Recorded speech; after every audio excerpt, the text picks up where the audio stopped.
In this lesson, we're going to learn how to multiply and divide rational expressions. So we know that a rational number is just a fraction, so it can just be written in this form here. And a rational expression is just a fraction that's made up of polynomials in the numerator and the denominator. So to figure out how to multiply and divide those rational expressions, we just have to apply the same rules that we would do to regular fractions. So how do we multiply regular fractions? Well, if you remember all the way from elementary school, we're just going to multiply the numerator and multiply the denominator. That's it. So in the numerator, we're going to have 1 times 3. And in the denominator, we're going to have 2 times 4. And so our fraction will end up being 3/8. How do we divide rational expressions? Well, how do we divide fractions? If you remember the trick from elementary school, we're going to take this second fraction here and flip it and change the operation to multiplication. So we're going to leave the first fraction as it is. We're going to flip the second fraction, create the reciprocal, and change the operation to multiplication. And now we're just going to do exactly what we did over here. We're just going to multiply the top and multiply the bottom. So in the numerator we'll have 4, and the denominator will have 6. I can reduce it by 2. And so our final answer is 2/3.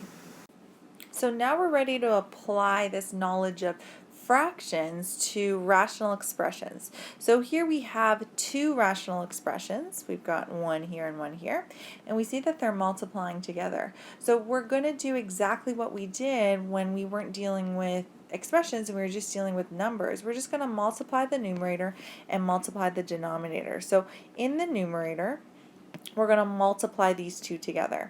So this is going to be 3x squared times 8y squared. And in the denominator, we're going to have 2y times 9x. And so now all we have to do is simplify this. So starting with the numerator, I can see I've got 3 times 8, so I'm going to change that to 24. And then we also have x squared, y squared.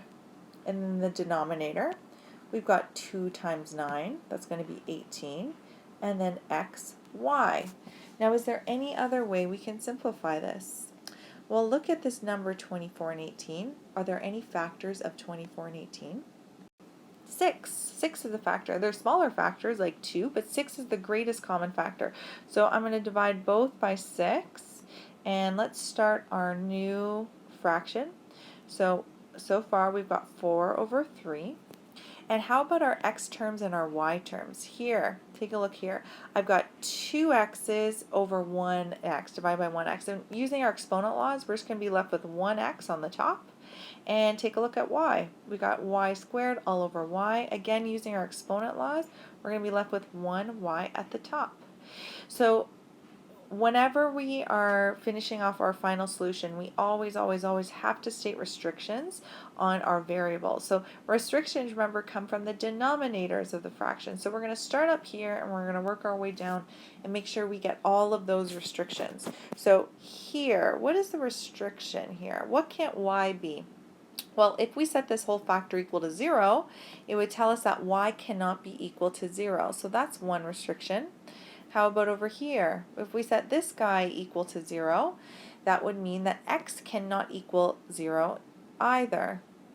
And let's keep going down and make sure we've got them all. So here we've got the restriction 0 and 0. We already have those. Same restriction here, 0 and 0, and then there's no restrictions here. So these are the final restrictions. So even if the question doesn't explicitly ask us to state restrictions, we always do when we're dealing with rational expressions. What about something like this? Now again, we've got 2 rational expressions.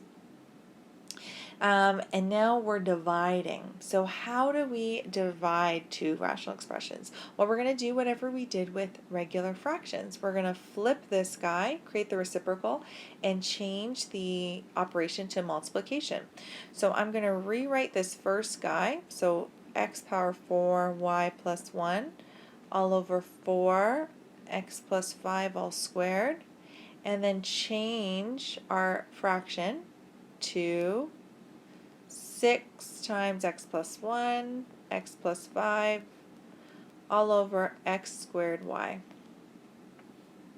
Okay, so again, we found the reciprocal of the second guy. Why do we do that? It's because that's the rules of dividing fractions. So just like we practiced with just simple numbers above. So we flipped this guy and changed it to multiplication. And now we're going to just follow the same steps that we did before. We're going to write one big fraction bar. We're going to multiply the numerators. So we're going to squish everything together. So can we start just rearranging this as we sort of squish it all on one line? I'm going to put the 6 in front because I'm going to try to keep all my numbers in the front, and then I'm going to write all of these other terms. So then I'm going to write x power 4, y plus 1, x plus 1, x plus 5. And then the denominator, I'm going to put my coefficient first. I'm going to put a 4. I'm going to put my single terms, for like our monomial terms, next. I'm going to put x squared, just so that everything matches up. You don't have to do this. And then everything's copied. So we just multiply the numerator, multiply the denominator. And now for the fun part, we're just going to cancel out what needs to be canceled. So taking a look at this 6 over 4, we know that can be reduced. We're going to divide by 2 on the top and bottom. So I'm going to start with a fraction bar, and we're going to put everything where it belongs. So we have a 3 over 2 so far. Now let's take a look at these x terms here. We got 4 x's on the top, 2 x's on the bottom. Using our exponent rules, we're going to be left with 2 x's on the top, right? We're just canceling them out. 4 x's over 2 x's. 2 x's will cancel, 2 x's are left over. How about this y? Nothing to cancel out with the y, so I'm just going to recopy that guy down. How about the y plus 1? Nothing to cancel out, so I'm going to recopy the y plus 1. And how about the x plus 1? Again, nothing to cancel, so I'm going to copy that out too. And now we're left with x plus 5 over x plus 5 squared. So the bases are the same here. We're going to use exponent laws. There's 1x plus 5 up here. There's 2 down here. So just imagine what this is going to look like. 1's going to cancel out, and there's still going to be 1 more left over at the bottom. So we're still going to have x plus 5 at the bottom. Before we end this question, you know what we need to do. We have to state restrictions. So we're going to start with the restrictions at the top, and then we're going to move our way down. So what's the restriction here? The restriction here is x cannot equal -5. So we're going to add that to our list, and we're going to keep going. Now there's 2 denominators. We got to look here. Restriction here, x can equal -1, x can equal -5. So we're going to add the -1 here, and we're going to keep going. Down here, x can equal -5. Ah, look at this. We've missed a restriction. So this is going to happen. This is why it's so important to check the restrictions all the way down. Because when we flip this fraction, we're going to have 2 different denominators. This is a denominator and this is a denominator. So we've got more restrictions here. So what can't x be here? X cannot be 0. So that's a 3rd restriction. And how about here? Y can't be 0, because if y was 0, then that whole denominator would be 0, and that's not allowed. Same with x. So now we are done. Let's try 2 more examples. So here we've got a rational expression times a rational expression. So we know what to do here. We're going to multiply the top, multiply the bottom. But if we want to multiply the top, I don't want to start expanding all of this. It's going to be really, really ugly, because our goal is to have things cancel out and simplify. So just like when we're simplifying rational expressions, just one of them, when we have multiple, we still have to factor first. Factor first. These ones that we just did were already factored. These are monomials. You can't factor one term. These ones were already factored for us. So if we get one that's not factored, we need to factor it. So I'm just going to put little 1s, 2s, 3s, and 4s, and we're going to factor them on this side here quickly. So this first guy here is x squared plus 5x plus 6. We're looking for 2 numbers that multiply to 1 times 6. 1 times 6. So it's going to be multiplies to 6 and adds to 5. And really quickly, those numbers are going to be 3 and 2. We can use the shortcut of decomposition here, because the a value is equal to 1. Our a value here is equal to 1. So our shortcut is we can skip all the steps of decompositions and just put these numbers here. just like this. We can only do this when the a value is 1. So we can actually do that shortcut for all of these. So pause the video here and factor 2, 3, and 4 on your own, and then come back to the video once you've got that done. So if you're back, you have factored number 2, 3, and 4, and we're just checking our answers. All right, so for the second guy, you should have it broken up into these factors. Third one, here are our factors, and fourth one, here are our factors. So now we're going to put everything back together.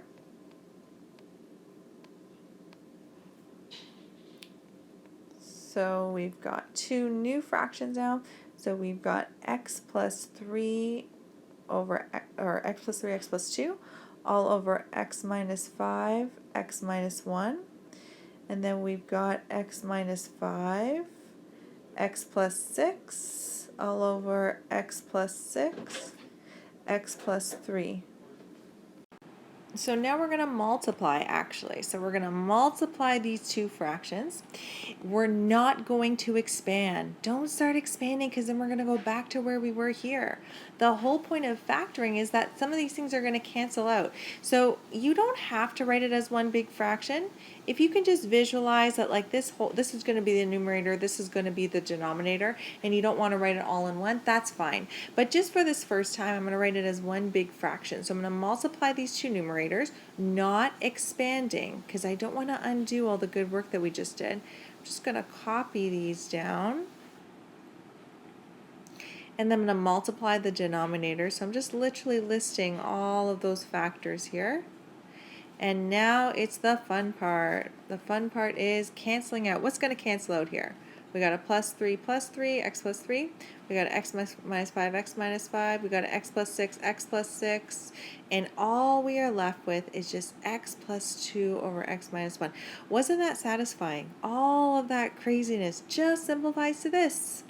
Now what are we missing? We are missing restrictions. What can't x be? We're going to start at the top and work our way down, always looking at the numerator. When it's not factored, remember it's too hard to be able to tell what x can't be. So we're going to start at the first line when it's factored. Here we go. X can't be 5, 1, negative 6, or negative 3. We're going to write those down.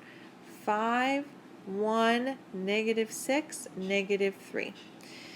Let's take a look at the next line. Have we missed any? 5, 1, negative 6, negative 3? Nope. 1, we got them all. And now we're done.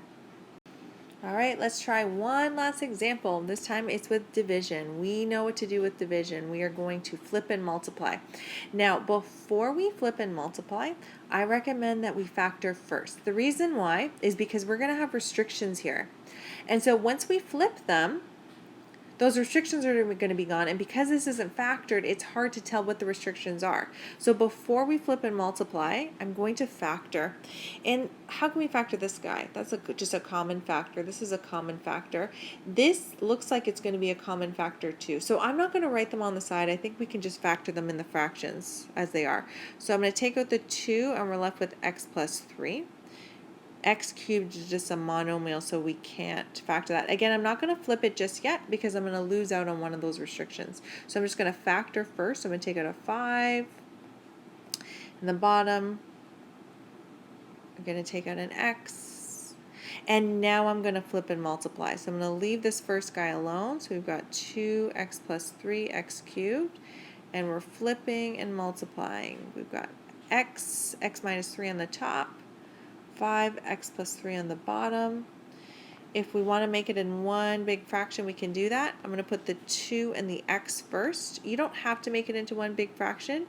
If you can figure out what to do just from this step, if you know what to cancel out, then that's fine. I'm going to put the 5 first, and here we go. So we're just multiplying the numerator, multiplying the denominator, and now we can cancel out. What's going to cancel out here? We got x plus 3 gone. The 2 and the 5 can't be simplified anymore. We've got 1x over 3x. How many x's are going to be left over? So we can subtract 3 minus 1, or we can subtract 1 minus 3, and we get 2. There's 2 x's left, and they're going to be at the bottom. So I'm going to cancel this guy out. I'm going to change this to a 2. And so let's write out our final answer. So we have a 2 left over. On the top, we also have an x minus 3. On the bottom we have a 5 and an x squared. Ta-da! What do we still have to do? We still got to do restrictions. So what can't x be? Let's start at the top here. Right here, what can't x be? X can't be 0. That's our first restriction. What else can't x be? X can't be 0 or 3. So 3 is our new one. Next step, we're gonna have new restrictions because we flipped this guy, right? So that's why we factored before we flipped. Because if we didn't factor first, we wouldn't have missed out on this restriction because we already got it there, but we would have missed out on the 3 because it would have been up on the top and we wouldn't have realized that 3 was a restriction. So factor first and then flip. So let's keep on going. So we got 0 as a restriction, then we got -3. And then we've got 0, -3, 0, we got them all. And now we're done.